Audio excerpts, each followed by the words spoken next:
So we're going to begin the Kinnot now, and this is a very different Kinnot service to what we're used to, because currently I'm here in an empty shul, and I'm here in an empty shul, and everyone else is at home. And normally we'd be sitting on low stools together; we wouldn't be separate. But because of the length of time that we'd have to be in shul at the moment, and because of the current tragedy and distress that the world is experiencing in the form of a global pandemic, so we are here. We are in this rather difficult and different world, and we'll be talking about that more later today, this evening, as we have a memorial service for those who have passed in the pandemic, and we think about how tragedy is present nowadays. I'm speaking quite a low tone. Can you hear me? Is everyone okay? I can't see any of you because most of your cameras are off. Yeah. Okay, great. But today is Tisha B'Av. Today is our day of national mourning. And we're going to oscillate this morning in the Kinnot that we read, in the sad and difficult things that we read, from thinking about the bigger picture, the big picture of national mourning, to the personal, to each unique story that comprises the tragedy of the moment. Because ultimately, a number is just a number, but when you take a number and you break it down into an individual, so then it's a person's life, it's a person's mother, it's a person's father, it's a person's child. And so we'll be moving from the personal to the particular, from the grand to the particular throughout these Kinnot. The Kinnot take us on a history of Jewish tragedy and suffering, beginning at the time of the temple's destruction, and then moving through to the Crusades and subsequent tragedies that have befallen the Jewish people. We're also going to talk a little bit this year about a tragedy that Ashkenazi Jewry doesn't often talk about, because it's not in our Kinnot. It wasn't part of our grouping that suffered this indignity, that suffered this tragedy, and that's the Spanish Inquisition. We'll talk about that too when we talk about the Crusades. And then we'll conclude the Kinnot with some expressions of hope, some expressions of elitzion, of my heart belonging in Zion, and we'll consider what it means to go through this process of saying Kinnot every year and what we're hoping for in the future. But we begin with the initial tragedy, the initial pain and suffering that really established this whole day in Jewish memory, in the sense that this was the point in time that the promise that Tisha B'Av would be a day of suffering really came to fruition, which is the destruction of the temples. And ultimately, this is probably the most difficult part of Tisha B'Av to fully connect to.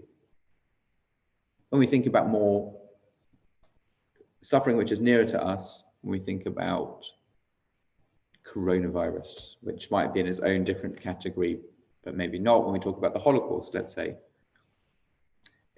Most of us are close enough almost to the Holocaust to be able to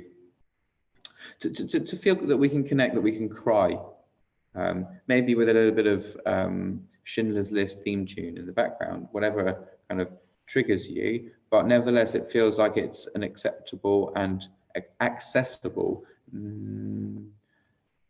event that we can connect to. Well, most of us know survivors, some of us are descendants from survivors, some of us, they're members of our family currently. They're certainly members of our community. And so it feels like this is an event that we can wrap our heads around. Even something like a pogrom or a massacre, a crusade. Yes, that happened 1,000 years ago, maybe 900, 800 years ago, but it doesn't feel like it's something which is as difficult to wrap our heads around as the destruction of the temple. And in itself, that's kind of part of the tragedy of Tisha B'Av, is that we've almost lost what it means, lost the sensitivity to what it means to have a temple, to what that was like.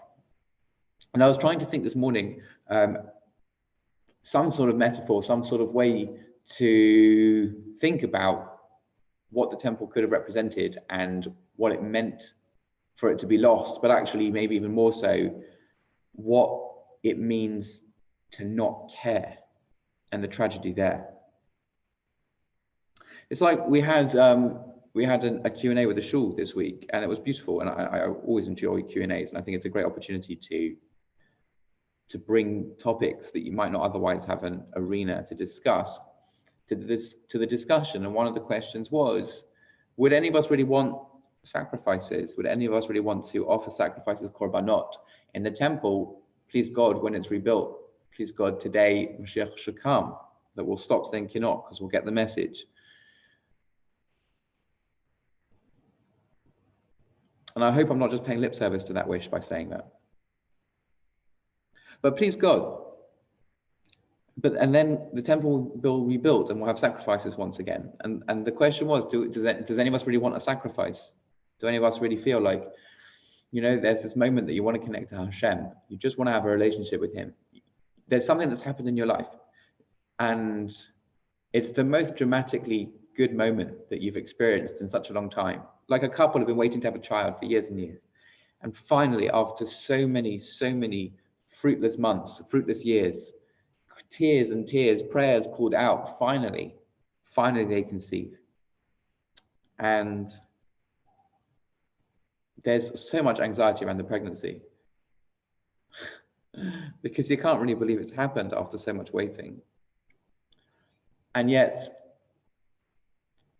the months go by and she grows and blossoms, and then they feel this thing, this child, this life moving around inside her body, this thing that they've created with God's partnership, this beautiful child. And they give birth to this child, and it's the most incredible experience. And they're holding this baby, this thing that they've wanted, this expression of their love, and they just want to say thank you to God. And so they go and they travel when they're ready to Jerusalem, and they stand in God's house. And someone says, oh, by the way,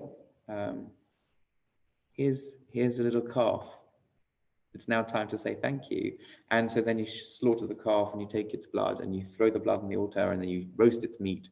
And that's how you say thank you for this amazing experience. And I'm not sure if many of us would intuitively feel that that was the way that we would want to express our love when we go to God's house to make a roast meal. So it's that sort of, the very fact that we can ask that question and we're so distant from that place and what that place could offer, that's part of the tragedy. So here's the metaphor I came up with, and tell me what you think.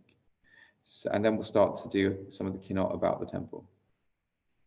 By the way, just the program for this morning is that we'll probably finish about midday, and we're going to do quite a lot of thinking and exploring and some saying of the Kinnot as well.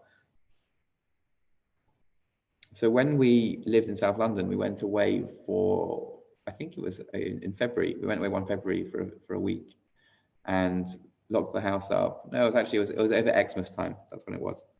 And it doesn't really matter. But we went away in the winter and we went to Israel to see my wife's parents, and we came back. And we got back and we lived in the shul house as we do now, just a different shul house. And it was a big old house in Surbiton. And we got into the house after we got out from the taxi, getting back from the airport, and it felt surprisingly cold in the house, just surprisingly cold. It was winter. I think we'd left some of the heating on in a very low setting so that the pipes wouldn't freeze over. But it was, as I say, it was surprisingly cold in the house, and it didn't really it just didn't feel right. It just felt a bit funny. And we walked through the house and nothing seemed to be strange, except when we walked right to the very back of the house. There was a small little area where it was they had the washing machine and the dryer. It was this tiny little laundry area. I think it might have been like an outhouse initially, and it was connected onto the main house. And there was no window where there was meant to be a window. So there was just an empty hole in the side of the house, and there's just nothing there. The whole frame of the window had been entirely pulled off the wall. So we had another look through the house, and we went up to our bedroom and we looked in the top drawer, and sure enough, my wife's jewelry wasn't there. And thieves had come, they pulled off the entire window, they left it somewhere in the back of the garden. It's quite heavy, they didn't want to do anything with it. And they just went looking. They didn't put anything apart, they just went looking for specific things. And the one thing that they really took that was quite sad was that they took a piece of jewelry that my grandmother had given to my wife, like a special piece that she'd been given from her husband. Okay. But it felt like, I don't know if anyone's ever had a burglary in their house. It feels like a real intrusion. It felt like a violation of our space. You feel we have this sense that the space that we have, that our homes, they're inviolate. We lock them, we keep them safe, and that's it. No one comes in. And when someone comes in, and then someone invades your space, so it feels a bit like your integrity has been taken away. I can't compare it to sort of an assault, a physical assault, but it feels a certain way, like the things that you hold dear, the things that you hold as sort of a fundamental, that this is a safe space, that seems to be undermined. So that's one story. The second story happens in Barnet, in our new house. And one morning I come down and the temperature just doesn't feel right. We don't put the heating on very often, but the temperature doesn't feel right. And I go into the kitchen, and in Barnet, we've got a kitchen which has two massive sliding doors on each side going out into the garden. And it must have been that we were both very tired one night. I both just left the doors open. Thank God nothing came in, no cats, no robbers, no one came in. But the doors were just left wide open the whole night. It's like, and I thought to myself, I haven't cared enough, I haven't cared enough about this place. I haven't cared enough about my space to do something here. It's almost like it just happened. It went beyond anything could have happened without my knowing, without my due diligence. It's like not wanting, not caring, not being interested in a temple nowadays. It's not that someone has invaded my space, someone has come in and stolen something which is precious to me. It's I didn't care enough to lock the doors. And that's what happened when it came to the temple. And that's what happens throughout Jewish history, is that our apathy, our lack of caring, is our greatest downfall.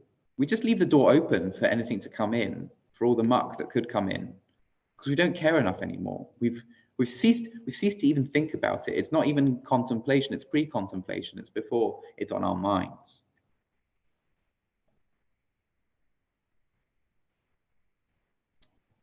And so when I look around and I look at, so that's what happened at the time of the temple. The time of the temple was where Jewish society degenerated to such an extent that we didn't care anymore. We were just doing the most horrendous things, hating each other, not caring for each other. Baseless hatred. And so you leave the door open. You don't care about God's house because the entire structure hasn't got the care and attention that it needs. If you don't care about his people, you don't care about his house. There's no house for that people. It's been interesting recently. I'm going to finish spieling in a second. We'll start saying some Kinnot. It's been interesting recently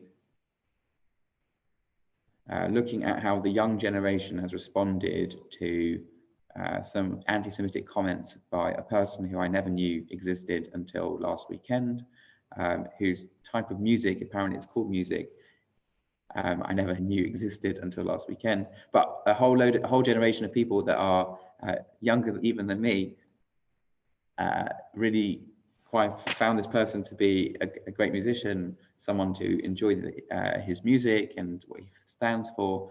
This guy called Wiley, and the godfather of grime. Apparently a musical genre called grime. Okay. And all of a sudden, his anti-Semitism, which there was nothing new to it, it was just the same old tropes and lies and hate that has been peddled throughout the last few millennia. All of a sudden, that touched them. all of a sudden, maybe they realized they've been leaving the door open for far too long. And it came as a shock. Now, for many of us, that doesn't come as a shock that a celebrity, even someone from an ethnic minority, would be anti-Semitic. It doesn't come as a shock. We've known about this hatred from the beginning. Why is it called Mount Sinai? It's called Sinai because, for one reason, sin'ah, the word hatred, comes from that word Sinai. It's connected in sound. What's the hatred about? When you're a Jew and you stand for something, you stand for ethics, you stand for morality, you stand for goodness, you stand for shining God's light, you're going to be hated because of that. No one likes the person who says, let's do better. I mean, you look up to that person, but you don't like that person. And so sin'ah, Sinai, hatred, when the Jews have a mission to spread light into the world, there will always be people that try to quench it with whatever excuse, whether it's the excuse of blood for matzahs, the excuse of killing Jesus, the excuse of running the world and owning all the money, whatever excuse it is. These are all excuses. None of them hold up to facts. None of them are rational. They're just irrational hatred. Why do you hate us? Why do you not like us? You don't like us because we stand for something else. But when we no longer stand for that, when we've left the door open, we don't stand for anything anymore. Yeah, we go through the motions. You know, we send our kids to Jewish schools, we go to Hillel, to Jacobs, to other places. Okay, so we go through the motions. But you know what? How many people have I taught so far for their bar mitzvah here in Barnet or in other places? And they don't even know the Shema. They don't even know the Shema. They've gone to Jacobs, they've gone to Hillel, they've gone to all these places, and they don't know the Shema. We just left the door open. Oh, and all of a sudden, some grime godfather has to teach them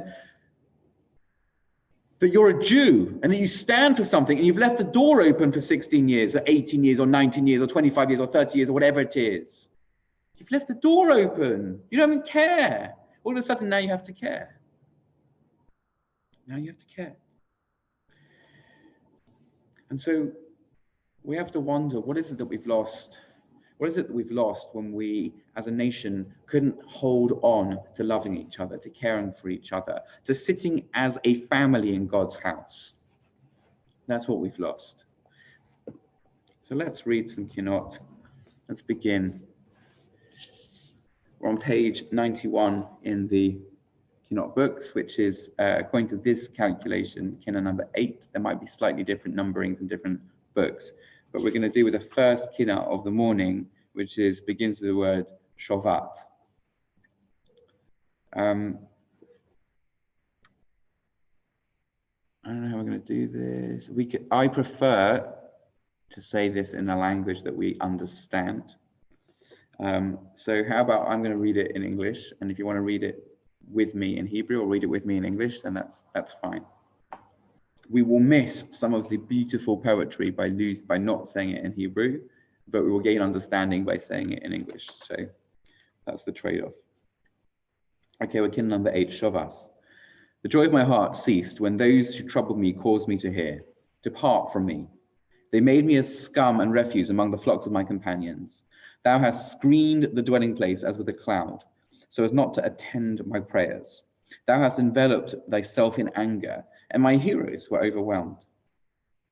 They clapped their hands, and my limbs tottered when he flouted my mighty men.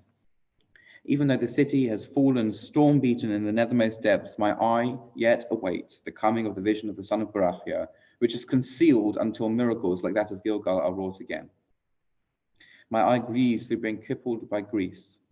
God brought it about, yet he repented and called for weeping, saying, for these things do I weep.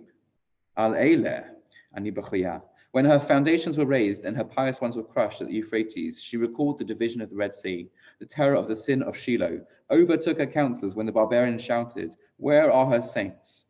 Zion wrung her hands in sorrow when they exposed the cherubim to those who were impure. Upon Mount Zion, the multitudes of my enemies lay in wait. My insolent foes engulfed me, and my contemptors cut me off to make a halt at Nob. Thou didst watch my sin to stir up my enemies.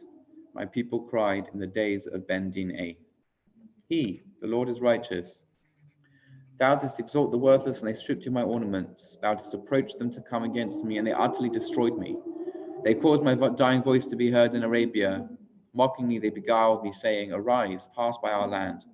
I called out to my allies, but they deceived me. I called out to the inhabitants of Gibeon. Even they have swept me away.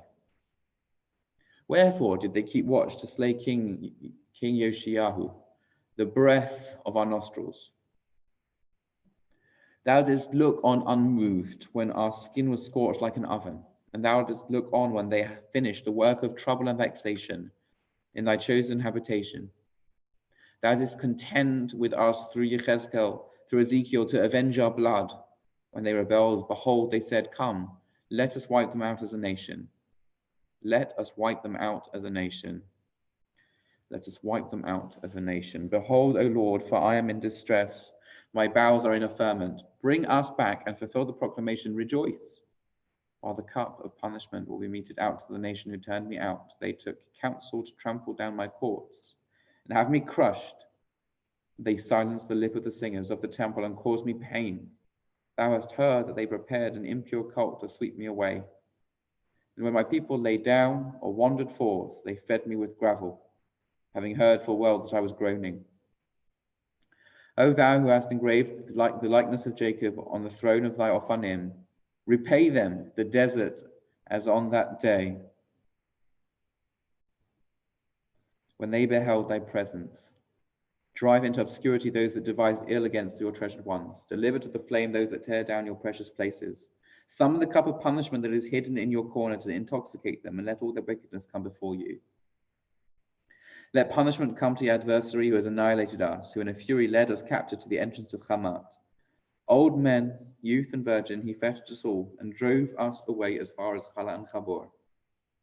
O exalted one, look down, we beseech you, for we are your people. Recall, O Lord, what has befallen us. Just to do that last part in Hebrew, Tavoi, El Tsara Shekilanu, Limvoi Chamos B'cheimoni Halanu, Ad Lachalach B'chavor Higlanu, Zakin V'vacho V'sula Kavalanu, Rama Betano Amachachulanu, Zochor Adonai Mehayalanu.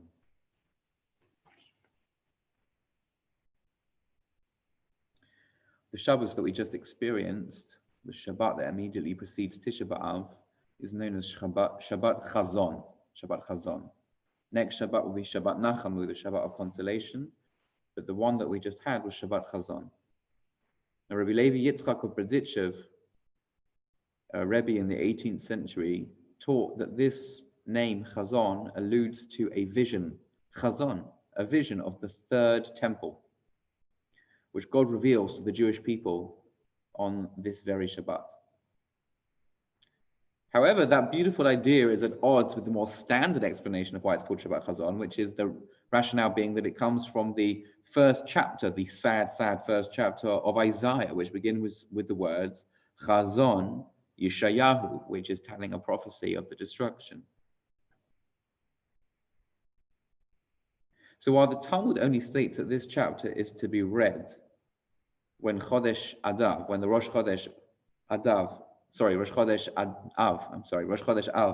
coincides with Shabbat, Tosafot explain the current practice. They say, we do not do this, but rather the Haftarah comes from Yirmiyahu, which instead says Shimu Devar Hashem. And on the Shabbat that is before Tisha B'Av, Chazon Yeshayahu. The origin of this custom is found in the Pesikta, which says to read the three Haftarot of mourning, which are Divrei Yirmiyahu, Shimu Devar Hashem, and Chazon Yeshayahu before Tisha B'Av. So Tosafot is saying that Chazon Yeshayahu is generally viewed as a prophecy of mourning. It's not considered to be a prophecy of happiness. So on a second, on the one hand, we have the Hasidic Rebbe telling us that it's Chazon, it's a vision of the third temple, it's a vision of hope, it's a vision of the future. On the other hand, we have the Tosafot telling us it's not a vision of hope, it's a vision of the destruction. And actually, upon analyzing this chapter, the chapter of Chazon Yeshayahu of Isaiah, one realizes that both its opening and concluding verses focus on lamenting Israel's destruction and annihilation, not total destruction, total annihilation, but the destruction of the temple. Verses 2 through 9 employ vivid imagery describing how, unlike an ox who knows its master, the nation of Israel has abandoned God. In turn, God has abandoned his people, and fair Zion is left like a booth in a vineyard, just empty, just bereft. Verses 21 through 27 further delineate the destruction that will befall Israel in order that Zion shall be saved in judgment.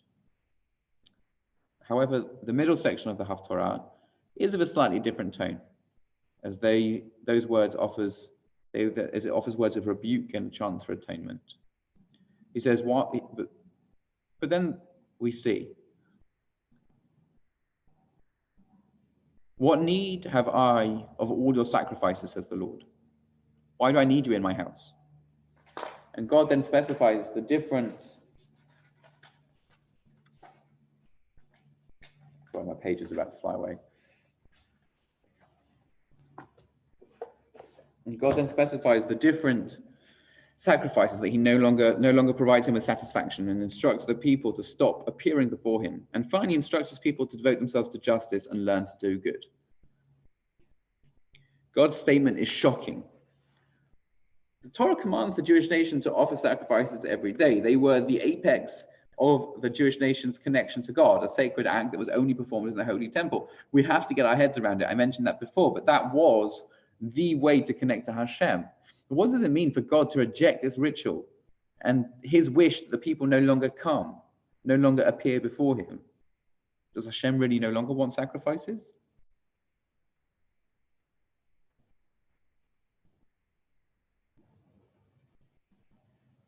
And do we care? Because we can't bring sacrifices anymore anyway.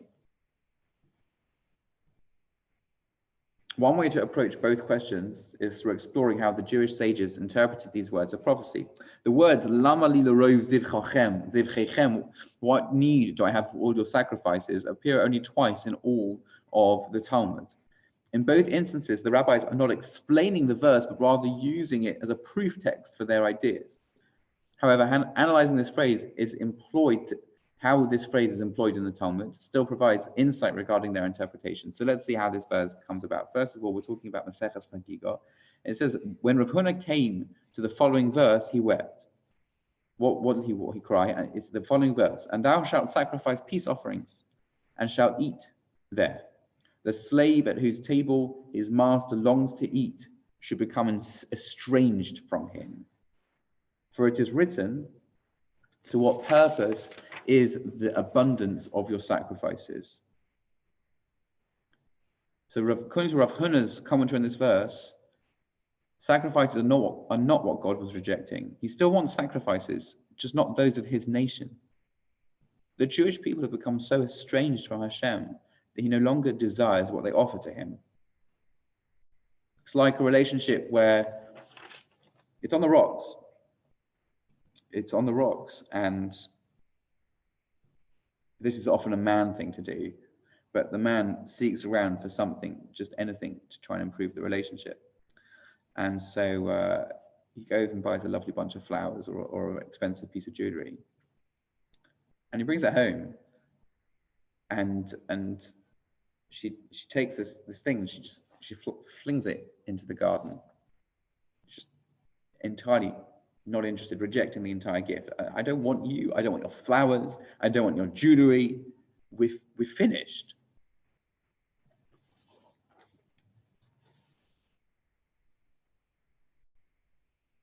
Rav Huna's use of Isaiah's words is especially tragic because there, though God verbally rejects the sacrifices, physically they were still being offered. The exile that we're in represents God's more complete rejection of the Jewish people, when they're also deprived of the physical experience of bringing sacrifices. Interestingly, a discussion in Masechet Brachot offers a different perspective. Rabbi Elazar said, fasting is better than charity. What's the reason? One is performed with a man's money, or a person's money, and the other is performed with a person's body. That's why fasting is better than charity. Rabbi Elazar also said prayer is better than offerings. As it says in the verse, to what purpose? What purpose is the multitude of your offerings? Rabbi Elazar suggests that sacrifice is not the form of worship that God cherishes most, Similar to how fasting, an act of the entire body, is preferable over charity, which is only achieved through money, and there's nothing quite as cheap as money, which is external to a person. So the ritual act of a sacrifice is less effective than praying with one's body and one's soul. The purpose of all these actions is to come close to Hashem when performed without intent, when we're just going through the motions, when we're just doing things because that's what we do. That's what you have to do. That's the minhag, that's the halacha, that's what you do. But it's just empty, it's meaningless, it's hollow, then they lose their significance. Fasting and charity are easily transformed into mere ritual, mechanistically performed without any contemplation. And so according to Rabbi Elazar, perhaps God truly no longer desires sacrifice, a form of connection that is easily abused and misused. Instead, God wants prayer. He wants our hearts, which requires being present, concentration, engagement of one's entire being. And that provides a comfort to us today, because that's the primary method of connection that we use. We don't have sacrifices available to us, but we do have the opportunity for prayer.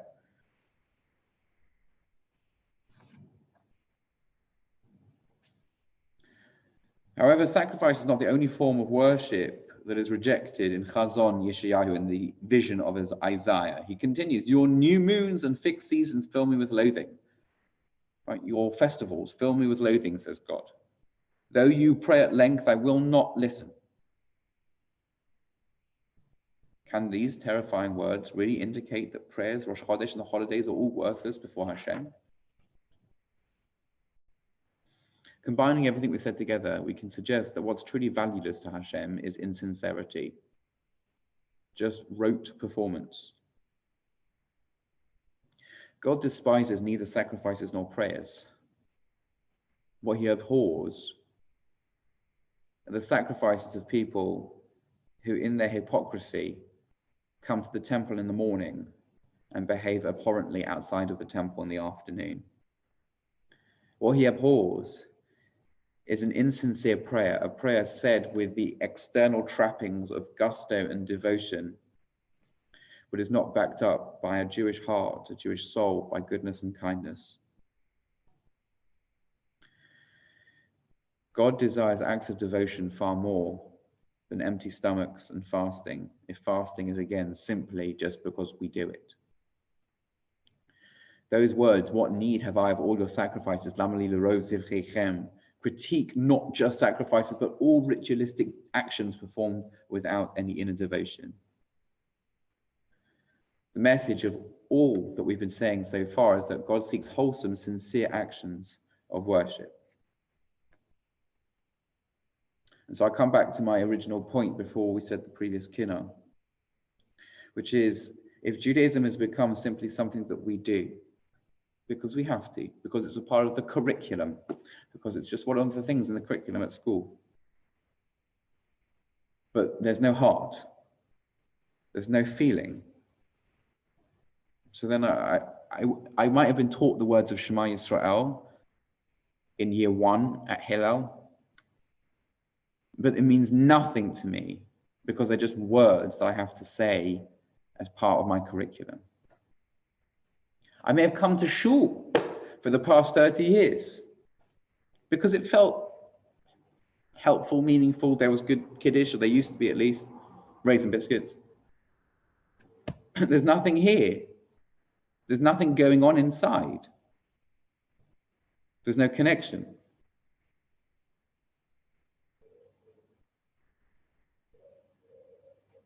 So with this understanding of Chazon Yeshayahu, perhaps we can say that Rabbi Levi Yitzchak or Berdichev, we can understand what his teaching was, why it's a vision of the third temple, an alternative name for this Shabbat that we just experienced.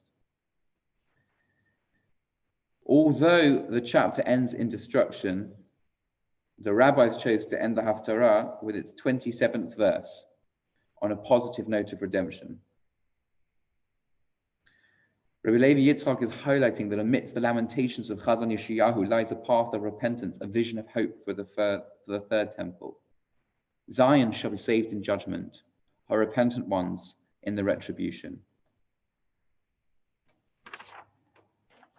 For me, the hope is that the activation of our young people who can barely read the Shema, who feel so indignant, so enraged, so on fire by the godfather of Grimes' anti-Semitic tropes, that should fire them up, that should light them, should wake them to what their heritage is.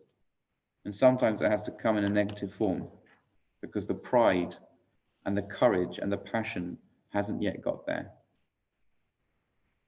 Let's wake up to engage with our apathy, to our lack of connection. We can ask how. How can it be that these things have happened? How can we have a shul with young people dropping off all around? How can we have a world where assimilation is killing us more than any of the tragedies we're crying about in these Kinnot? How? Eicha. So we're going to do Eicha, the Kinnot that begins with Eicha Adsta V'apacha.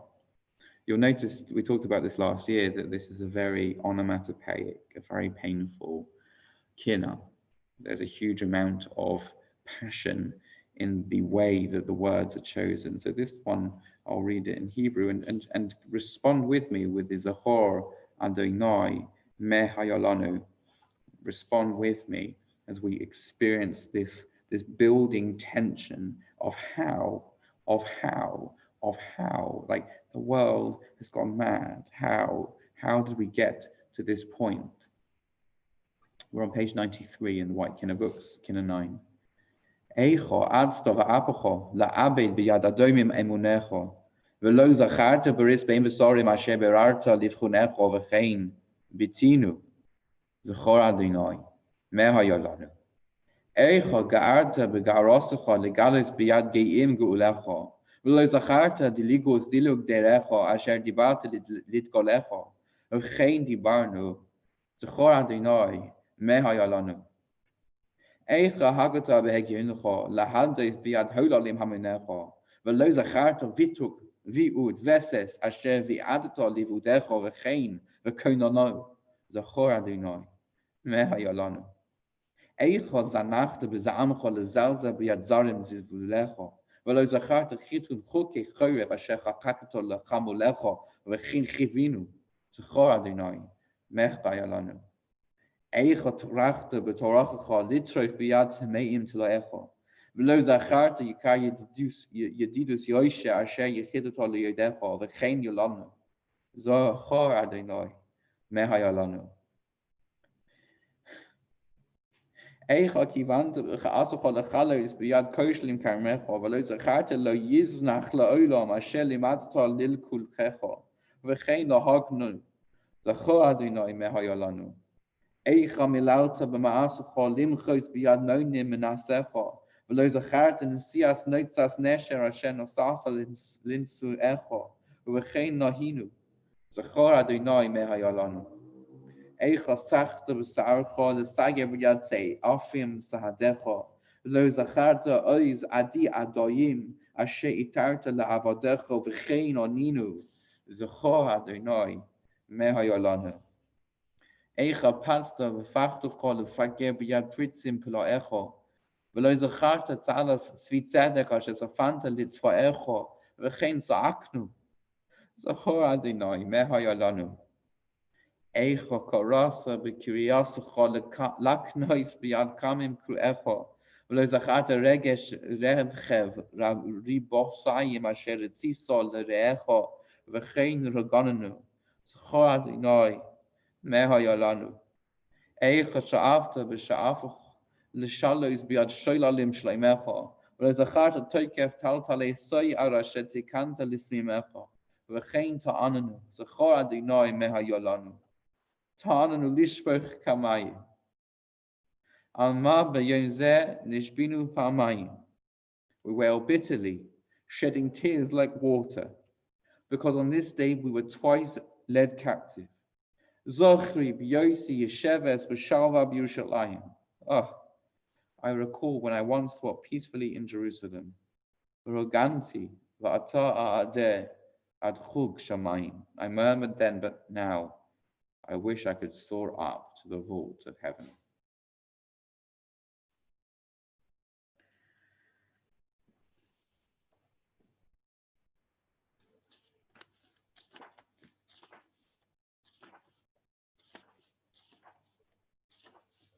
Moving ahead in the Kinnot to page 102 in the White Kinnot books, Kinnot 13, which has as its heading, Vaikoinen Yirmiyahu al Yoshiyahu. It begins, Eicha Eli Koinenu Me'elov. And Jeremiah lamented for Yoshiyahu, for Josiah. It says, take up the lament of Eicha. So let's spend a little bit of time learning about this Kinnot.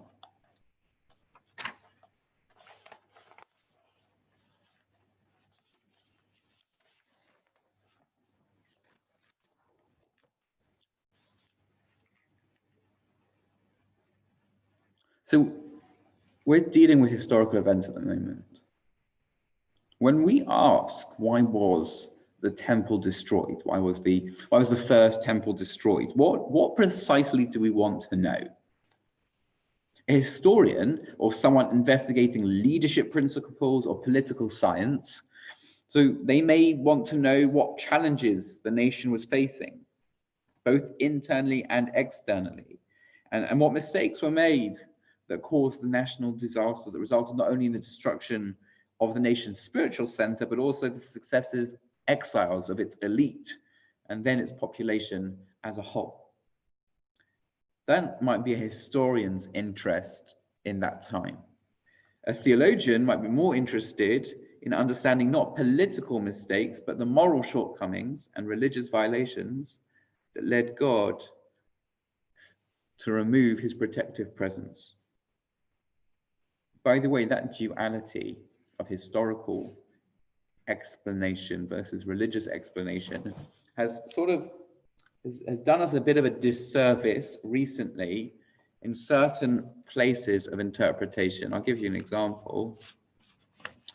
When it comes to the Omer period, the Omer period has become a very sad time. Why is the Omer period a sad time? The Omer period is a sad time because we understand that Rabbi Akiva's students all died at that time. And so we observe a period of mourning, a period of reduction in happiness. And a lot of, and that is the traditional explanation that is given. That's the religious explanation is given, is that why is it that Rabbi Akiva's students died? Why did these 24,000 students die? They died because they didn't give each other proper respect. They didn't value each other's Torah. They thought that Torah was a means for self-advancement, rather than Torah being something which is beautiful, which is about sharing light, whereby I can share more and more of it, and no one is diminished in the sharing. It's like a candle that has its own fire, and it retains its fire and can still spread that fire to others. Actually, there's only more fire around. As one of my old rabbis used to say, may he rest in peace, Dan Lopian, he said, the more pubs, the more drinkers. He used to talk about that in the context of edgeware. The more pubs, the more drinkers, the more shuls, the more Jews, the better it's going to be for the entire neighborhood.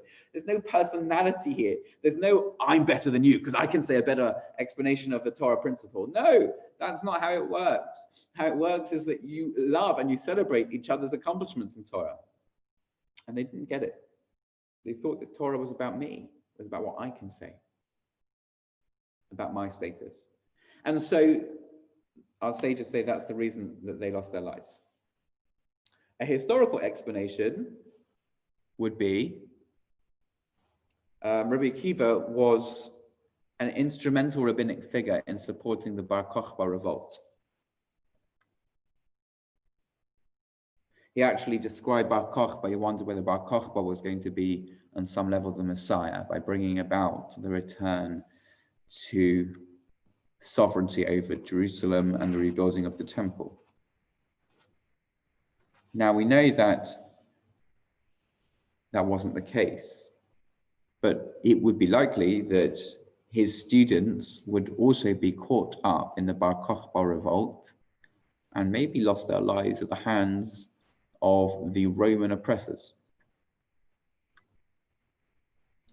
So that's a historical presentation of what was happening at that time. So the twisting comes when the historical explanation tries to say the religious explanation is just hokum. We know what we're talking about. We have archaeological evidence. We must know what happened because we can see that these were the victims of the revolt.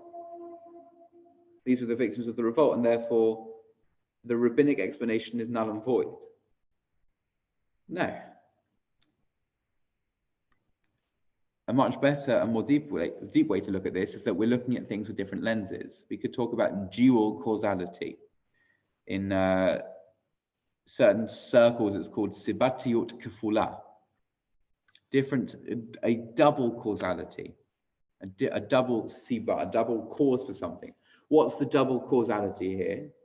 That on the one hand, there is a historical, military, political context within which these people found themselves. And yes, they may have got caught up in that.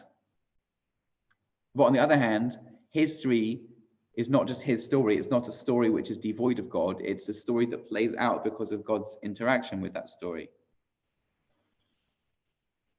And so the reason that the Bar Kokhba revolt didn't succeed from a spiritual perspective, a theological perspective, and instead the Jews suffered at the hands of their oppressors and died, might be because, or was because, Lo Nahagu Kabod Zeba said, these people who were engaged in the revolt weren't fitting, weren't appropriate because of the way they related to the Torah. Dual causality. They find themselves in this particular context, and the reason that they succeed or don't succeed in that context is because of a theological, spiritual reality. The sages are talking to the spiritual reality. Historians are talking to the historical reality. They're not mutually exclusive. They come together.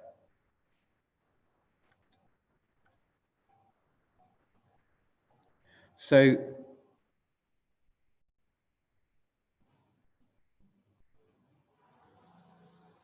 let's sort of trace that duality when it comes to the temple, and then to this story of King Yoshiyahu, which seemed like it was the last chance. It was the last chance to push off the destruction.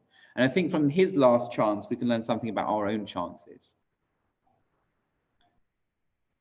So even before the destruction of the temple, Jeremiah is told of the consequences for the nation should it continue to fail to fulfill the Torah, the instructions of the Torah. And the prophet imagines himself in a post-destruction world, saying, who is the wise man that he may understand this? Who is he to whom the Lord has spoken that he may declare it? Wherefore is the land perished and laid waste like a wilderness that no one passes through? God himself provides the answer to this still hypothetical question at that point in time. He says, because they have forsaken my law, which I have set before them, and have not hearkened to my voice. Neither walked in it. They've not walked in its ways. Rather have they walked after the stubbornness of their own hearts, and after the idols of Baal, as their fathers had instructed them.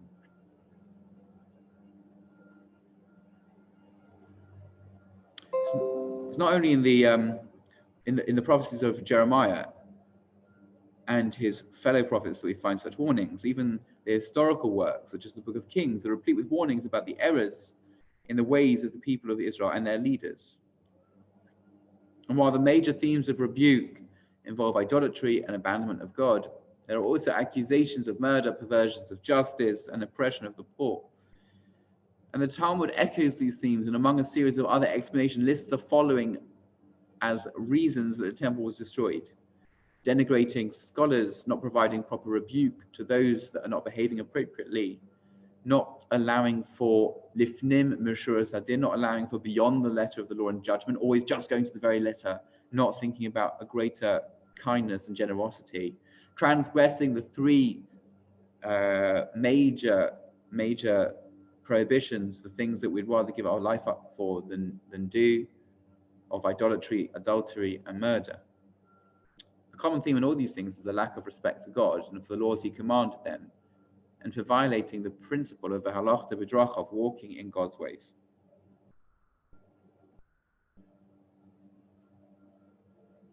I'm just going to think about this for a second. Every relationship is built on a contract. People, when I'm sitting in shul this morning, I'll tell you what's going through my head this morning.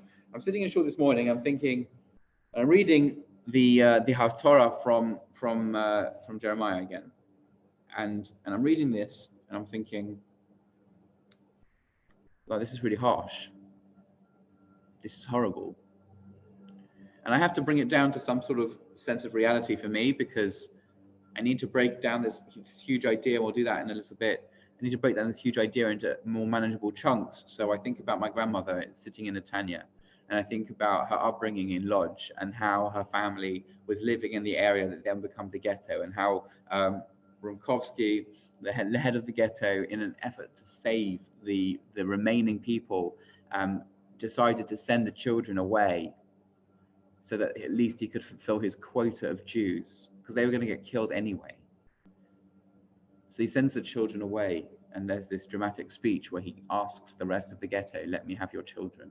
And I think of my grandmother at that time in the ghetto, being taken on cattle trucks from Lodz on a 3-day trip to Auschwitz, being unloaded in front of Mengele, stripped naked, lying about her age, going through endless selections for 3 months until she's finally taken away from Birkenau and taken to a work camp where she tries to build munitions. She has to build munitions for the Germans.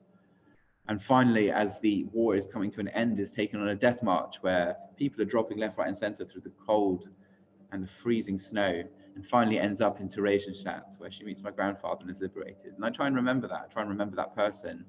And I just wonder to myself,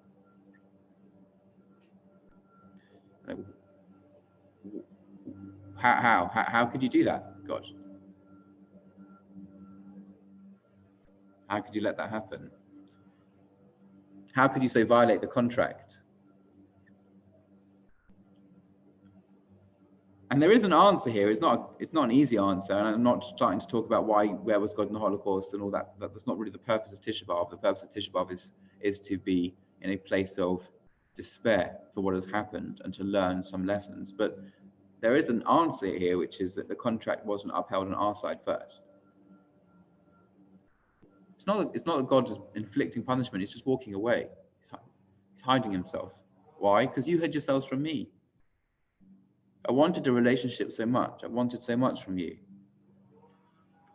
I just wanted you to be there with me, says God. To live with my house. To connect to me. To make sure your children knew what Shema Yisrael was and that they could say it with passion. I just wanted you to care. And you just didn't care enough. You just gave in to everything else. You just let life sort of trample over your goodness. And as King Solomon builds the temple, God offers encouragement, but also a caveat. He says, with regard to the house you're building a temple. If you follow my laws and observe my rules and faithfully keep my commandments, like if we have a relationship, if we have a marriage, I will fulfill for you the promise that I gave to your father David. I will abide, I will live. I will dwell amongst you. We'll have a relationship. And I'm never going to forsake my people. And I'll never leave you. If you're here with me, I'm always there.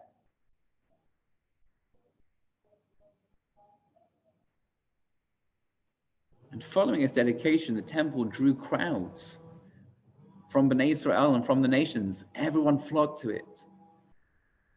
The Mikdash, the sanctuary, represented wisdom, it represented justice, it represented love, the love that God has for the nation of Israel.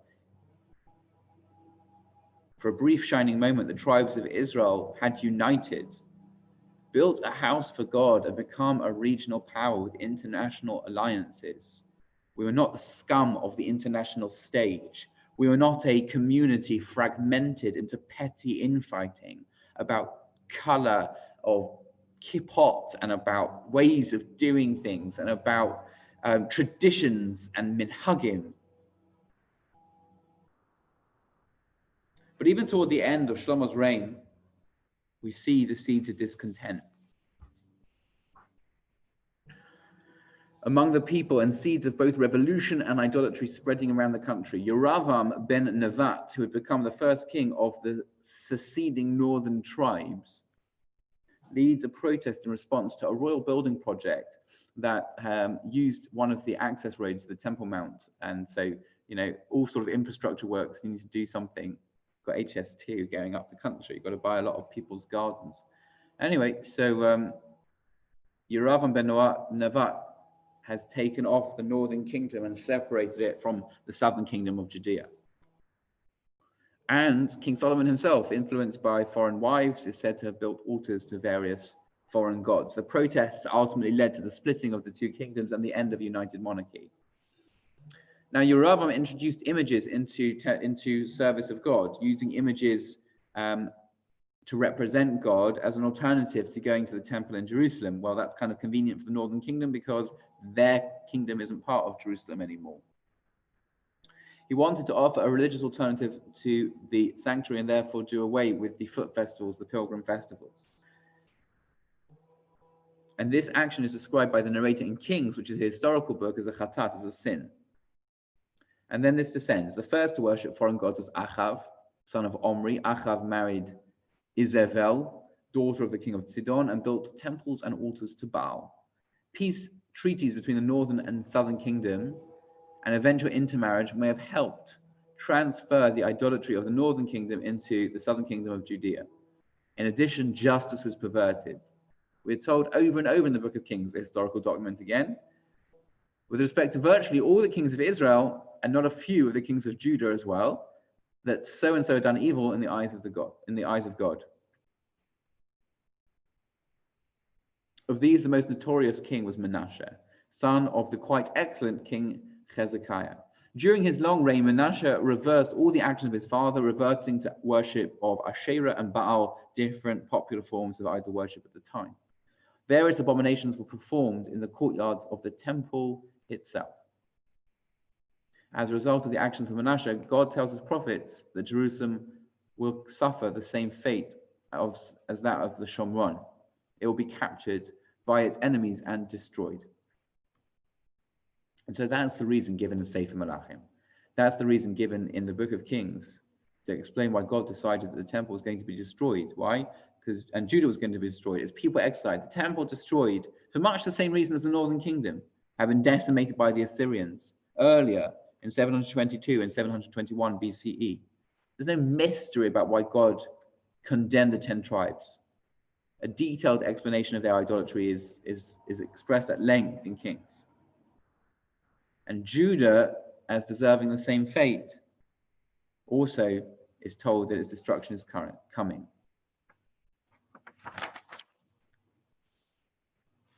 However, Manasseh had a grandson, Yoshiyahu, Josiah. Yoshiyahu was a king whose actions pleased God.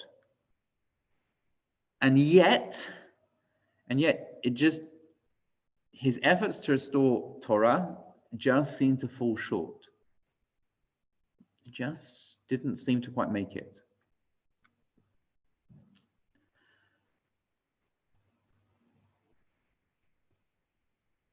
Who was Yoshiyahu, whose tragic end dooms Jerusalem and the temple?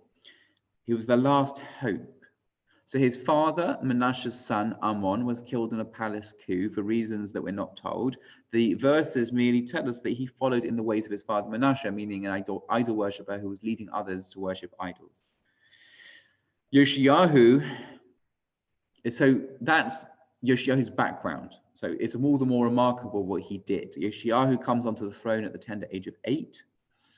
From the beginning, he's known to have done that which is right in the eyes of Hashem.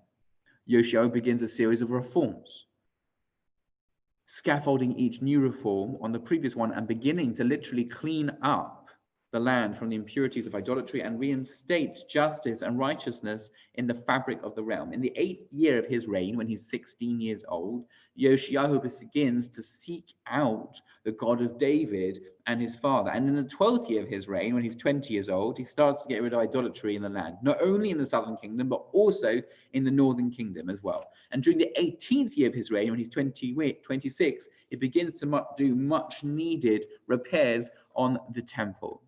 The last time repairs were done to the temple was during the reign of his great-grandfather, Chizkiyahu. It's a long time ago. During the renovations of the temple, a scroll is found in the deep recesses of the temple, possibly hidden away during the time of Manasseh, so that it would not be found.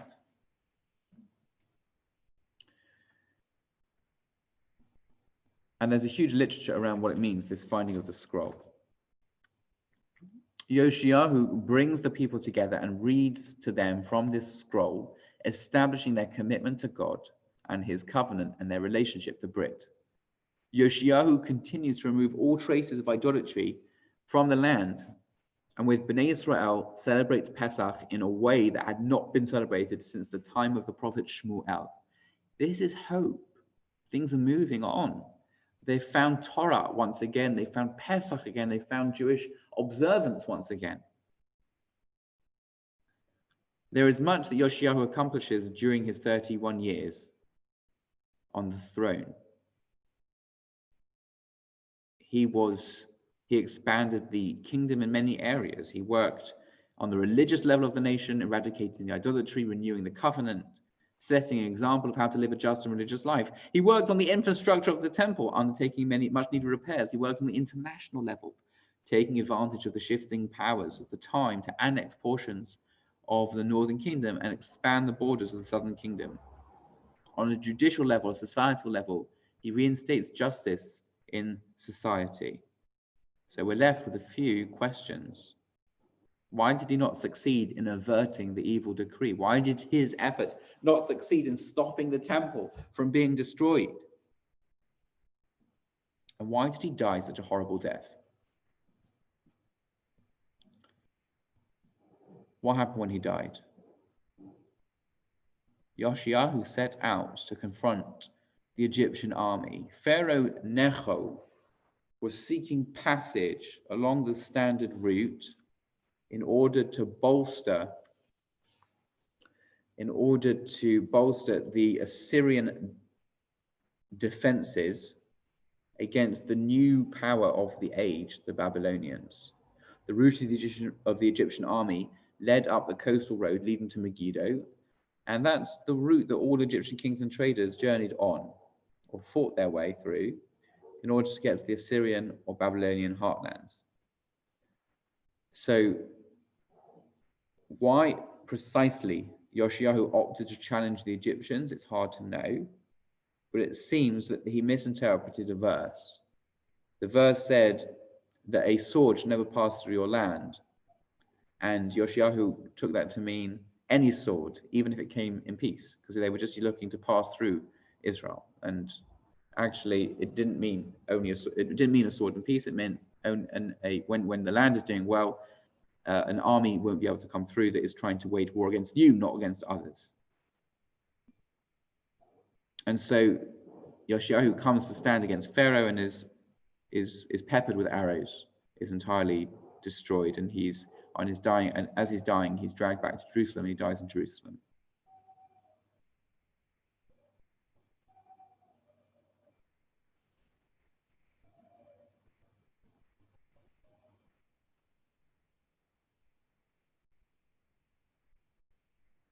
You see, Yoshiyahu thought that that verse would apply to the nation at that time. Yoshiyahu thought that they were ready to have a time together, a hopeful time. But the Midrash tells us what was actually going on in society. The Midrash describes how many of the people of his generation were secretly mocking the reforms of Yoshiyahu and continuing with their idolatrous ways, almost in plain sight. Yoshiyahu would send men into the houses to search for idolatry, and his emissaries would enter through the open door, look to the left and look to the right, and give an all clear. There's no idolatry in the house. As the emissaries were leaving, they were asked to close the door behind them, and by so doing, they would reconnect the idols. So one half of the idol was on the door itself, and the other part was on the door post. So as the door opened, there was no idol. As it closed, the idol's two halves were joined back together again.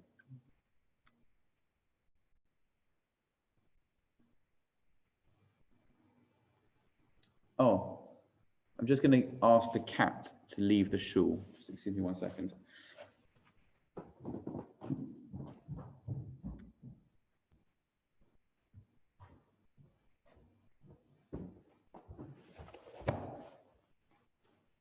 That felt like quite like Rabbi Akiva.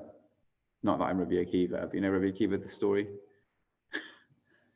Rabbi Akiva and his friends, I'll just come back to your show in a second. Rabbi Akiva and his friends are walking past the ruins of the temple, and there's a fox which is running through the ruins. And the fox, and they're all crying. A fox would walk through the ruins of the temple. They're laughing. And he's laughing, sorry. Why are you laughing? Because the same prophet that said that the temple would be destroyed and that foxes would walk through it. So he also prophesied that the temple will come back. So we just had a fox with a cat. Anyway, the doors are open because it's very hot. Okay. So Yoshio doesn't understand something. He doesn't understand that the people weren't behind it. They were still lost. They were still not connected. His miscalculation foreshadows the mistakes of his successors who wrongly assumed that God will protect his temple against all enemies. No, it's not up to a leader. It's not the leader who has to do it all. The people need to buy the project as well. We all need to get behind what it means to have a relationship with Hashem. We can't just mock the idea. Yoshiahu was the sun who set in the afternoon, the precious gem spilled on the street. Like Abraham, he managed to discover God in a time where the society around him was mired in idolatry. Like Moshe, he taught Bnei Israel the laws of God and how to save a life based on worship. His death was a national tragedy, leaving the righteous of Bnei Israel in despair, and inevitably leading to that terrible day on which the temple was burned. The last chance didn't quite make it. Kinnot 13, page 102. Take up the lament of Eichor for one of the mighty kings of the land. When he was but 8 years old, he began to seek God of his own accord. Yet his noble deeds were not recalled in his favor when the sons of Ham besieged him. Indeed, among all the kings of Israel who rose to take measures against false worship, none has even arisen like him since the time of Moshe. Yet the guilt of the scornful ones of that generation cleaved to him when they set up idolatrous symbols behind the doors and posts. Those who ate the seed nurtured by the Nile did make his golden hue, like the Egyptians, did make his golden hue more black than charcoal. God withdrew his right hand as iniquity increased, but he has not yet withdrawn his hand from the decree. His words rang clear when he bade them fulfill the laws and carried out his threat. Cursed be he that keeps it not. His brow darkened when those that stood aloof from the law, from the Torah, outraged him by compromising with those that rejected the law and the statutes. They were hailed as good neighbors when Pharaoh Necho sent ambassadors saying, "What quarrel is there between us to cause you hardship this day? You will only fill the hands of the people of the Lord with blood. You will be punished if you stop me from accomplishing the will of your God." He withheld his troops from marching to Aram Naharaim in order that no single sword should pass through Ephraim. He did not hearken to the prophet to turn back, for it was decreed that Egyptian be set against Egyptian. Because of the guilt of concealing idols behind the doorposts, they began to scorn the warning of the prophet from Anathoth.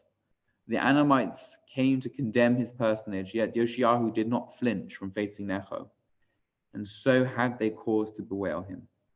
Retreat, they bade him, retreat before ruin overwhelms you. But he refused to withdraw. The earthy pillar fell when he drew nigh to the battle, and no prayers helped King Yoshiahu when the archers shot at him. Even while death closed his eyes, his assailants continued to shoot arrow after arrow, wounding his body and pressing him hard. They hunted him down, making him a target for the archery practice, and shot 300 arrows at him. The dishonored ones bent over him to catch the last utterings of his mouth. As his breath forced itself in gasps from his mouth, Tzaddik hu Adonai, Ki marisi fihu. Righteous is the Lord, for it is I who rebelled against his word. And his deeds praised him till the very moment his soul took leave of him. Rejoice, O Noth, for God's wrath is jealous to repay Israel's destruction, incurred by the iniquity of their extortion. The golden leader of the people is gone because of their guilt, and everyone lamented over him, saying, how dim the gold has become. The perfect one met with the same fate when he had to drink the cup of death at the valley of Megiddo. It was a season of the sabbatical year when the time had come for the congregation to assemble. God postponed the complete destruction of the temple by 22 years because they eulogized Yoshiyahu with a poem of Eichar containing the 22 letters of the alphabet. My dancing was changed to signs of lamentation at the time when I forgot my Creator. I thought that he will forever form a shelter over me, yet when I acted wickedly, I was plucked up and my tent is forsaken.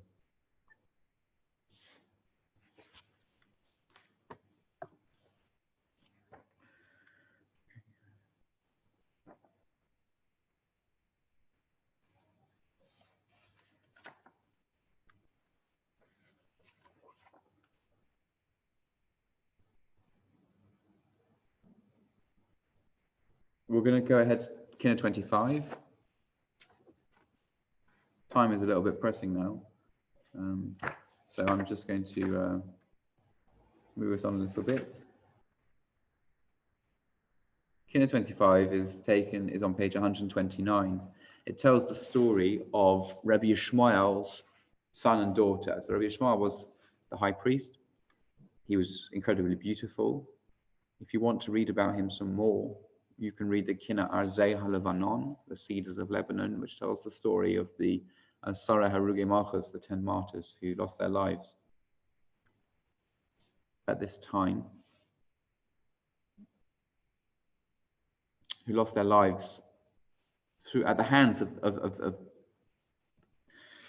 of this leader who said that they were culpable for the sin of selling Joseph into slavery. And Rabbi Yishmael is also understood to be a reincarnation of Joseph. He is very beautiful. Joseph was very beautiful. And a beautiful man had two very beautiful children who were taken by the Romans, and they were going to be sold off to the brothels and whorehouses of Rome, so that men and women could have their ways with these two beautiful people. And then the captors have a particular plan. They think, you know what, we can make money here. Let's pair the two together, and then we'll have good breeding stock of beautiful people so that we can have whole houses full of these beauties. And it's a story which is interesting because it's brought as a kinnah. Why is it brought as a kinnah? It doesn't seem like it's a national tragedy. It is a personal tragedy, because what happens is that these two people, the brother and the sister, so they cry all night at the prospect of what's going to have to happen to them. And they don't know, and they're in the same room. They don't know who they are. They don't know who the other person is. They think the other person is, they don't know who the other person is. So they wake up, when the sun comes up in the morning, they see that it's their brother and sister, they're together. They coat and they clasp each other, they grasp each other, and they cry until they die. Their despair at what could be, and their happiness, I suppose, at being there together, their lives end.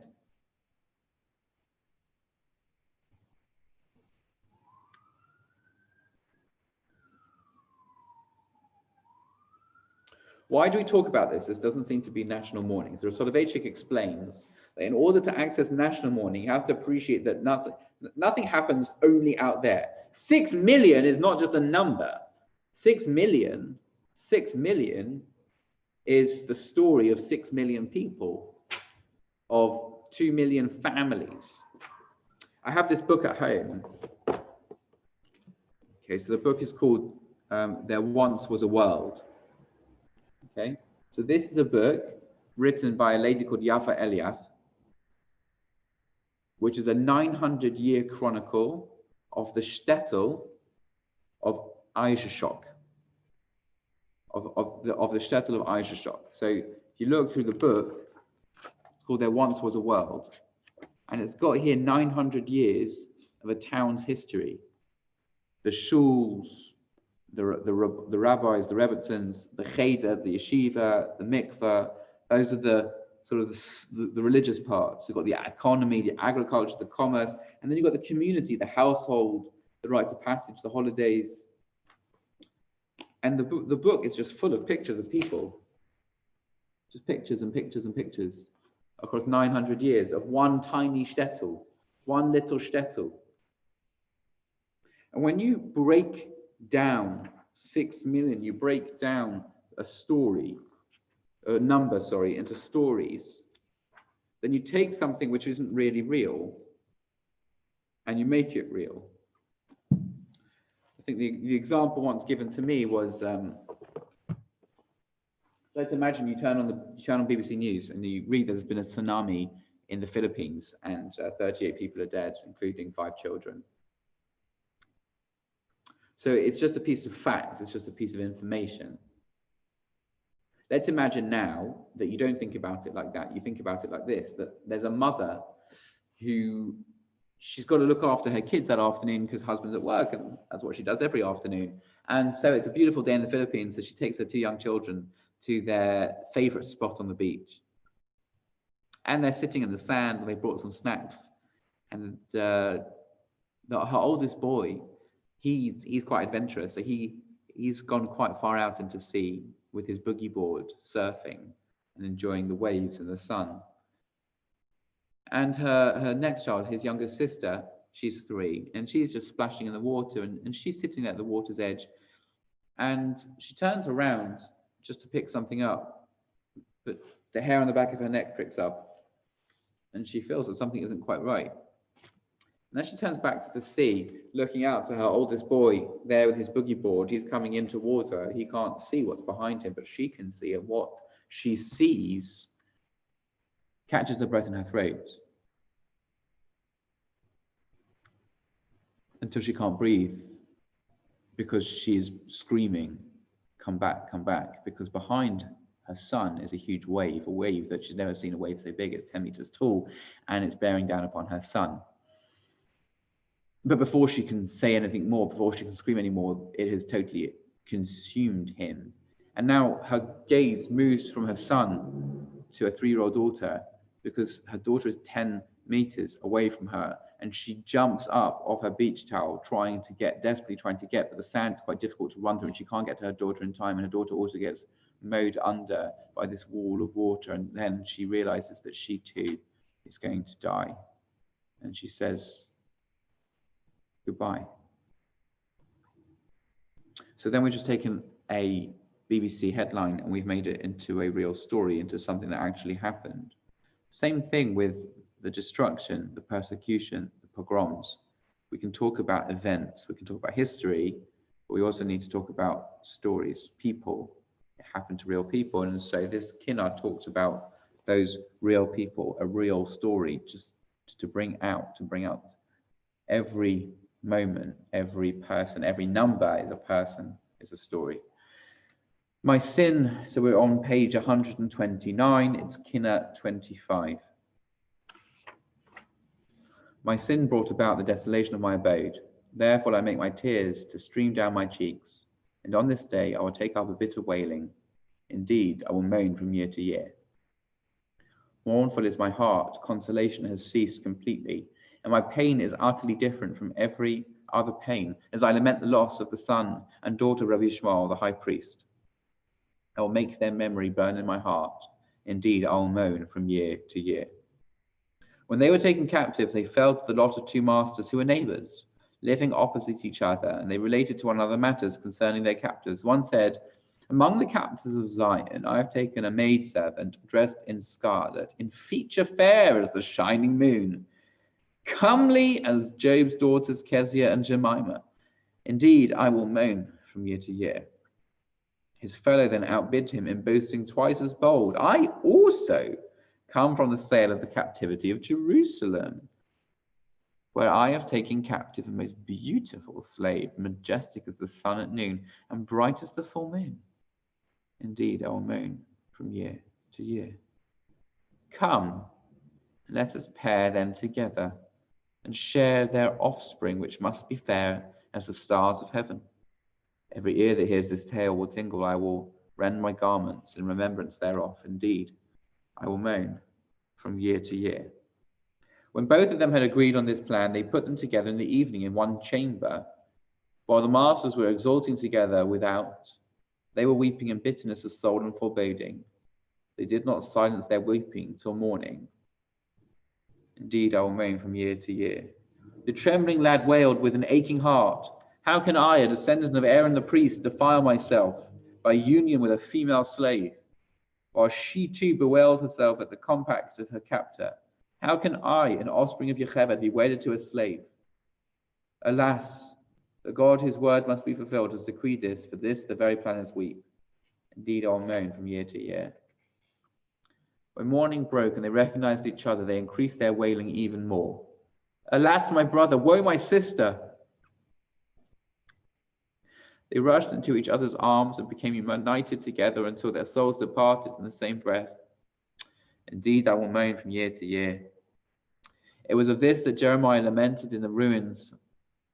For this cruel decree will I ever weep, and a searing fire shall burn fierce in my heart. I shall set the world to shudder with lamentation for this son and daughter of one father, and I will moan from year to year. I am overcome and moan in my complaint. I raise the sound of wailing.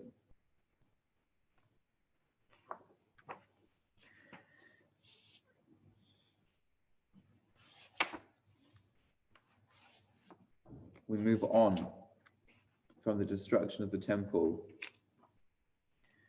to now the Crusades.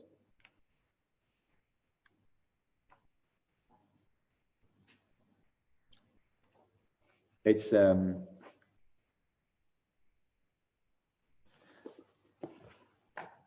fascinating and strange. It's a fascinating and strange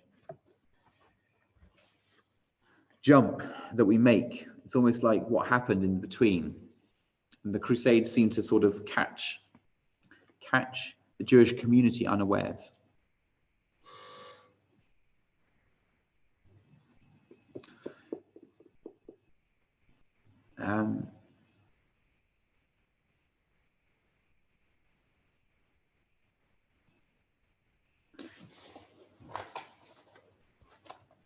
In human terms, the Crusades, at least some of the loss of the Crusades,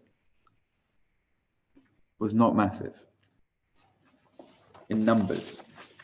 For example, I don't know if I'm pronouncing it correctly, in Speyer,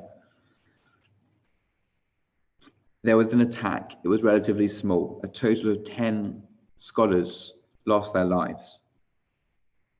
And this number pales in significance to the numbers that were lost since then. Now, some have looked at the Crusades as the loss of a school of thought, a school of thinking. The Germanic Ba'alei Tosafot were all lost. But others look at it in a different way, and they say that the Jewish community had become comfortable in exile. This was a shocking and unexpected assault on those communities. It woke them up in a sort of in a way like Wiley's anti-Semitism has woken up a generation of young people that just assumed their Jewishness rather than knowing their Jewishness. Never had to have it challenged in a forum that was their own, such as Twitter, social media, Instagram, etc. Not really, not in their age group, not with their peers.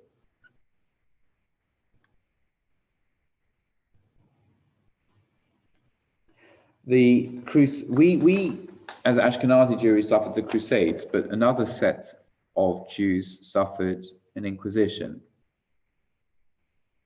And in the Kinnot that we're going to read about the Crusades, which is on page 132, it's number 27, it begins, Mi Yitain Roshi Mayim.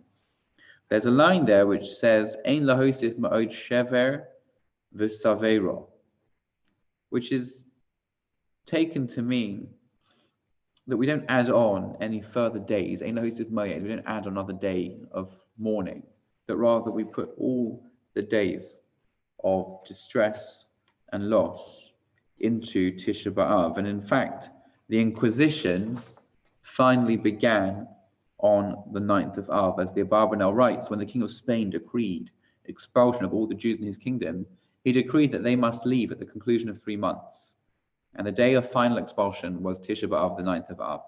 The king, says the Abarbanel, certainly did not know the significance of this date, but he spoke as if from heaven. They led him to this period of time to fulfill the words of the prophet, that those who pursue the Jews won't tire and will find you in that month.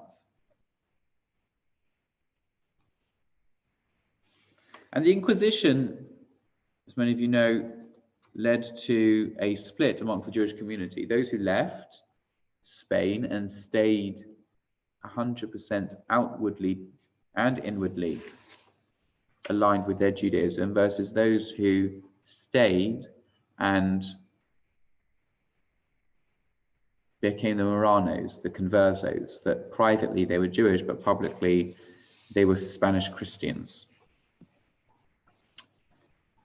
And it led to a whole range of literature that had to struggle with that question: who is Jewish and who is not? Do we trust their kashrus? Do we trust their Torah scrolls? Do we trust what they do? How do we keep strong the community that has left, that has made that sacrifice? How do we still include the community that is left behind?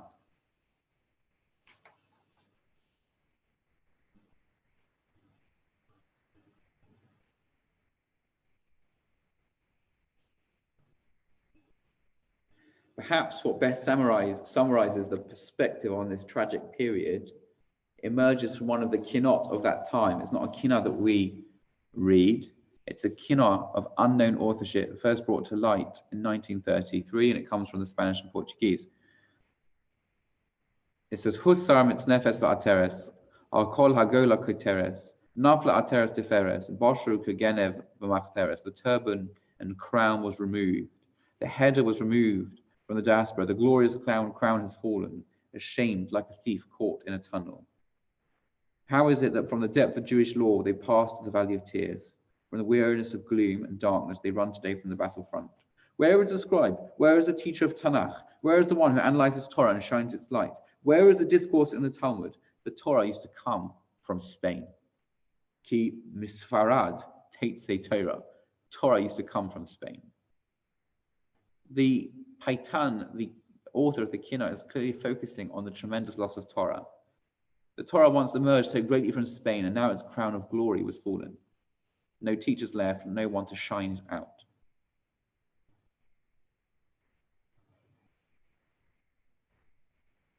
And perhaps, therefore, that which we are mourning when it comes to the Crusades, the Inquisitions, the burnings of the Talmud, which there's a Kinnot by the Maharama Rothenberg about that.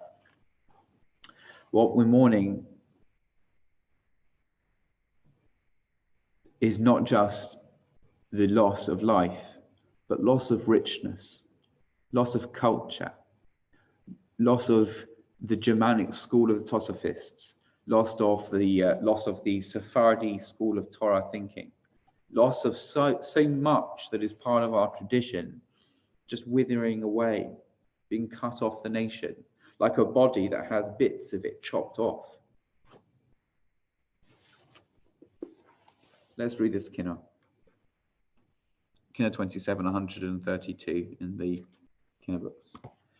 Mi'yitain Roshimayim ve'ini makor nozaloi ve'evke kol yemosai ve'leiloi es chalalei tapai ve'oiloloi ve'yeshishe koloi ve'atemenu oi ve'avoi ve'alaloi ve'chu bechera ve'herev al beis Yisrael ve'alam Adonai ki noflu ve'chorev v'adamoyot idmaini ve'el chali she'sedei b'ichem ve'avake imi marei levav ha'nevuchim Abasulet Theophos Iladim Harakim Besifrehem Nichrochim Velotevach Nim Shachim Admu Etem Ipninim Sapirim Enofachim K'maiktit chutzais nidar shemen ishlachem surut hamei karu lamay umile karev.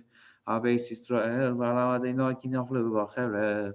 Indeed, my eye will stream with tears, and I will howl and wander lost. I will summon to weeping and gird with sackcloth to lament their passing. The Torah, the scriptures, the Mishnah, and the Agadah, more desirable than gold, yes, more precious than fine gold, more glorious. Within each precious instrument, I have seen them torn, bereft and solitary, bear witness and sing dirges to set forth the tale. Where is the Torah? Where are the disciples who studied it? Is not a place desolate with none to dwell therein? Alas for the house of Israel and for the people of the Lord, for they are fallen by the sword. Verily my eyelids gush with water, and my eyes stream with tears, as I bewail in bitterness of soul the martyr's despair. It happened on the 8th day in the 2nd month, on the day of rest. My tranquility was changed to tumult and destruction, as handsome youths and venerable men were slain. When they were gathered together, they gave up their souls heroically and in perfect unison for declaring the unity of God in awe. They were valiant heroes, quick to fulfill his words.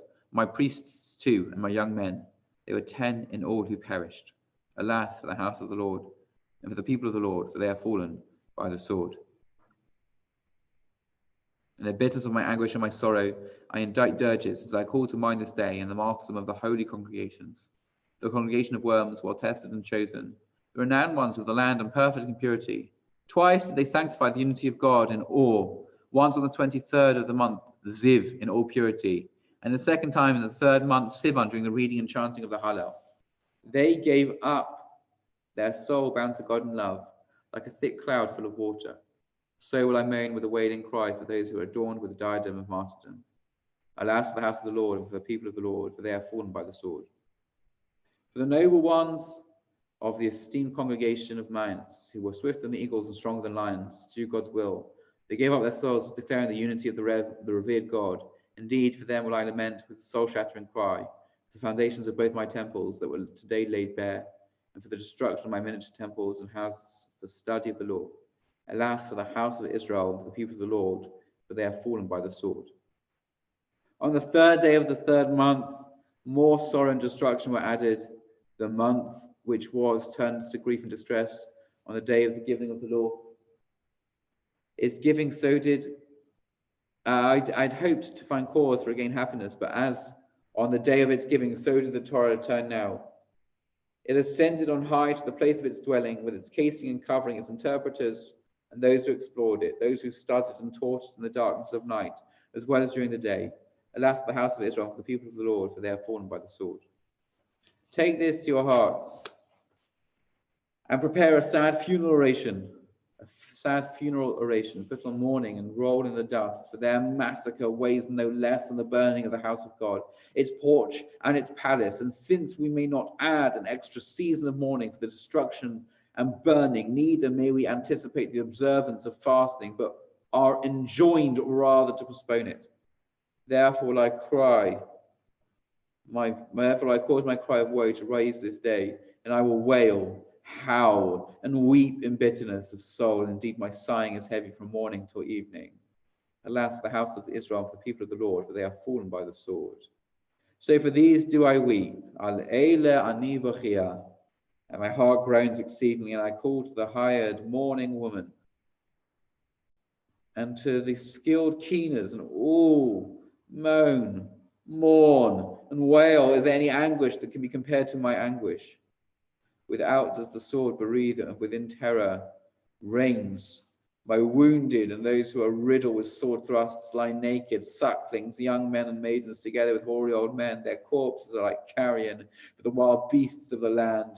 Alas for the house of Israel and for the people of the Lord, for they are fallen by the sword. My oppressors mock and increase their reproach. Where is their God, they say, the rock in whom they trusted till death? Let him come and save them and restore their souls to life. O thou who art mighty, who is like thee, O Lord, who bearest all our burdens. Will you be quiet and restrain yourself, and not gird yourself in wrath, when those that scoff at me say, if he be a God, let him contend to you. Alas for the house of the Lord, for the narrator and for the people of the Lord, for they are fallen by the sword. My eye runs down with tears, for the singer has turned to mourning, my flute to the sound of weeping without pause or assuagement. Who will lament for me when there is no one to take hold of me, to bestir myself in self-resolve?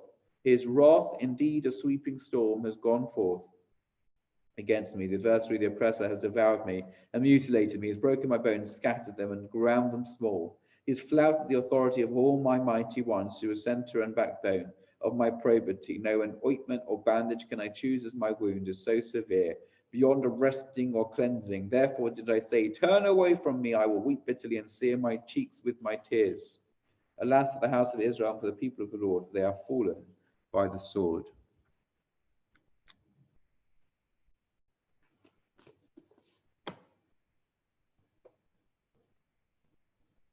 And in discussing Jewish loss and Jewish pain, before we finish with the Tzions, with Eli Tzion, we'll do the Kinnot for the Holocaust. It can be found in the Kinnot books on page 173. Just want to tell you a story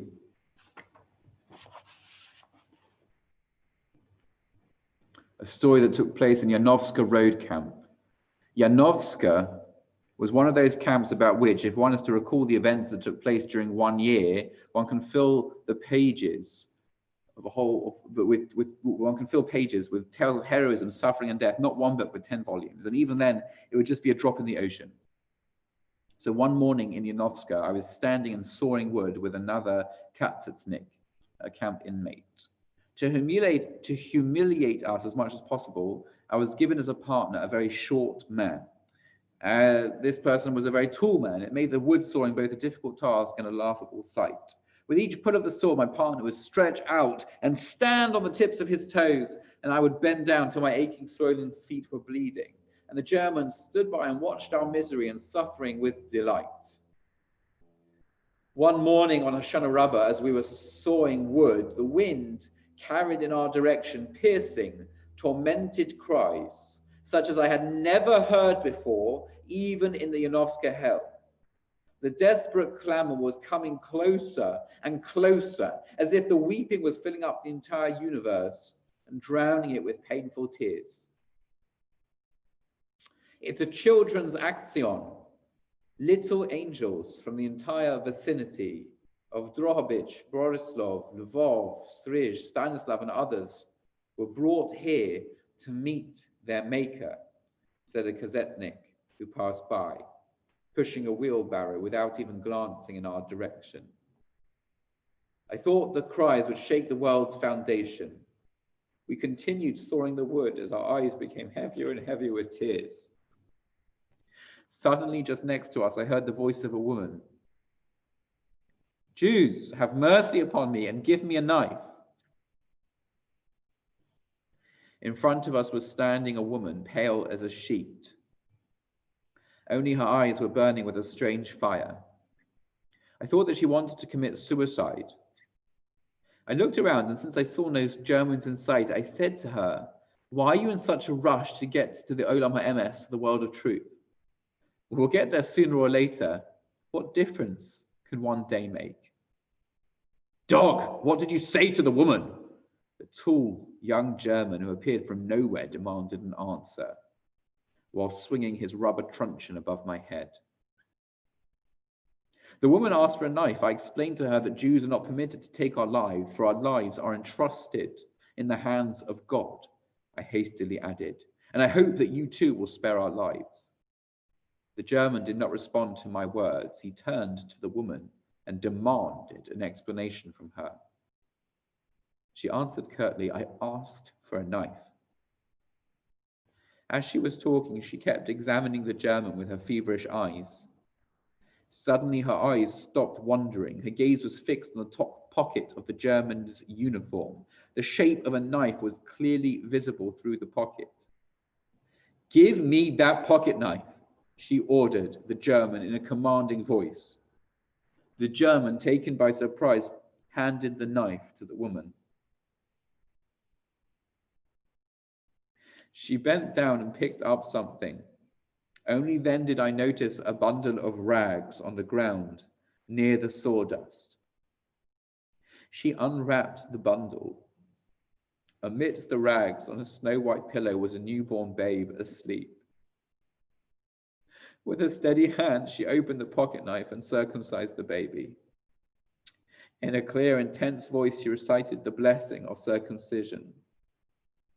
Baruch atah Hashem Elokeinu melech ha'olam, asher kiddushanu b'mitzvosav, v'tzivanu al hamilah.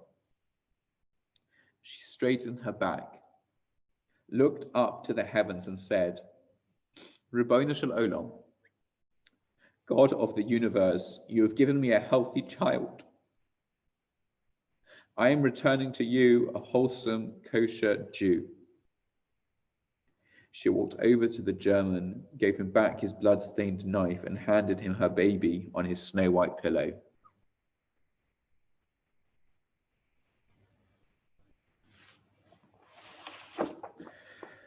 Oh, how thou hast cast down our glory from our head. Oh, how thou hast hidden your face from us. Oh, how you were angry and had no pity. With a broken and contrite heart on a day of fasting and convocation, we came before you to mourn and weep with deep lamentation when we recall the martyrs of the Shoah of the 19 to 39 to 45 devastation.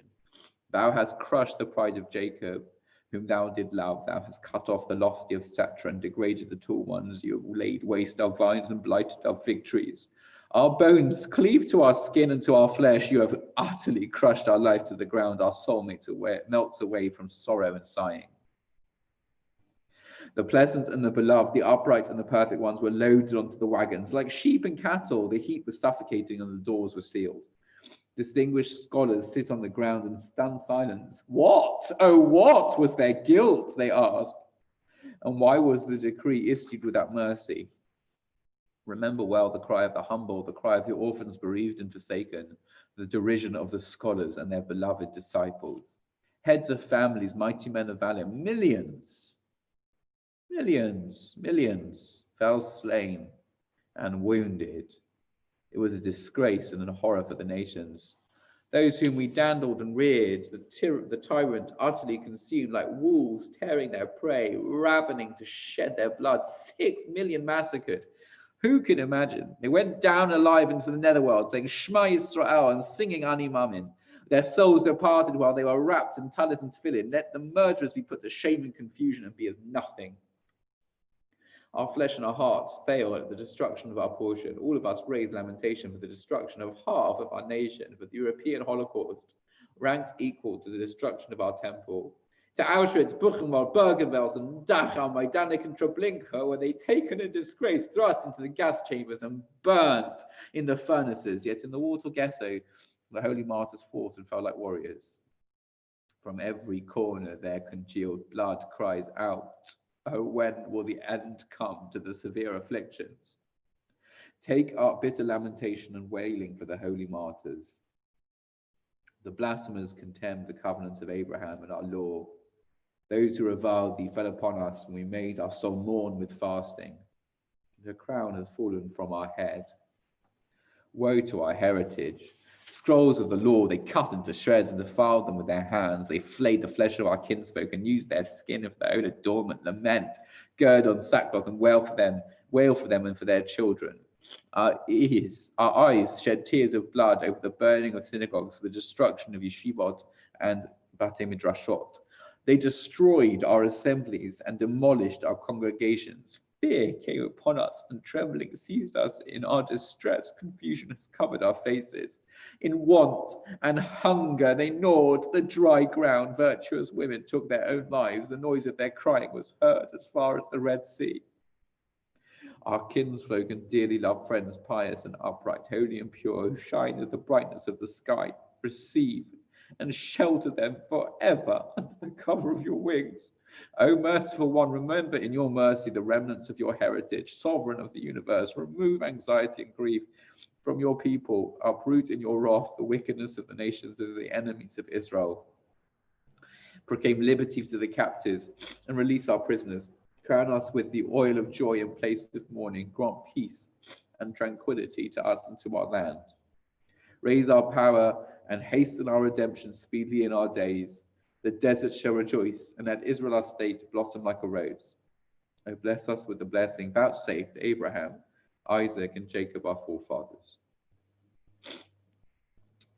Page 176. Elision ve'yoreha, kama hisha v'tzireha, v'chivsu lach agurasa, ahava nureha, alei amoin asher nutash, v'ashmasa in adareha, v'abiyois, v'chafeyel, v'sech mikdash chadareha, alei galus meshaseyel, nihimei shir zemareha, v'adama masher shupach, kumay meimei yaireha, alei hegyoy mechaleha, asher domam doreha, v'avad asher shamein, uvitul sanhedreha, alei zivchei semideha, ופדיוני בחרהו,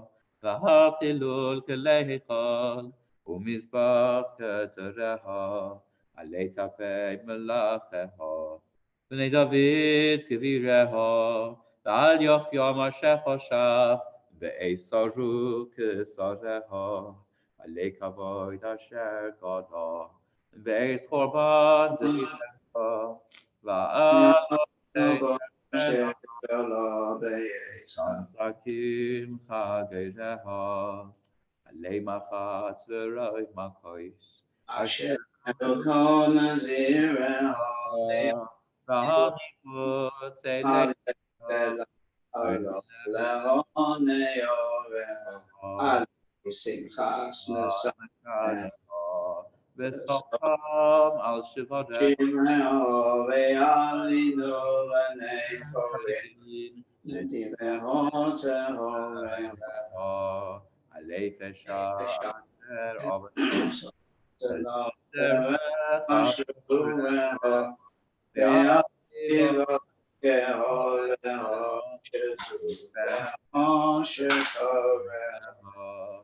Alei Kadosh Mechofeho, Beis Rabbah V'Gad Ve'al Tishat Nedaveho, V'Sar Mishkan Sareho, Alei Shikha Ashereho, V'Fiko Metzoreho, Ve'al Tachat Yesha, Ve'Shah Amoreho, Alei Tzion Meoreho, V'Sireho, Ve'Lislo Chadurasa,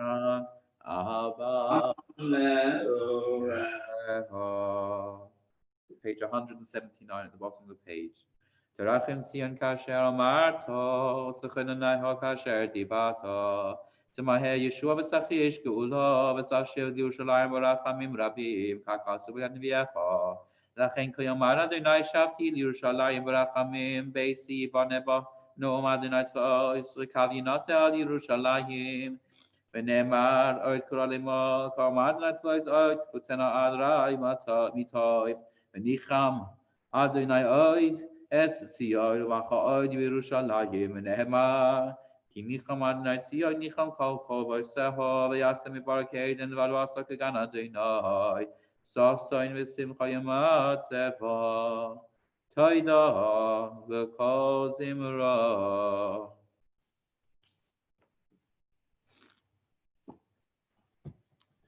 The program continues this afternoon at 6:30 p.m. on Zoom. Thank you, Rabbi. Yeah, thank you, Rabbi. Thanks.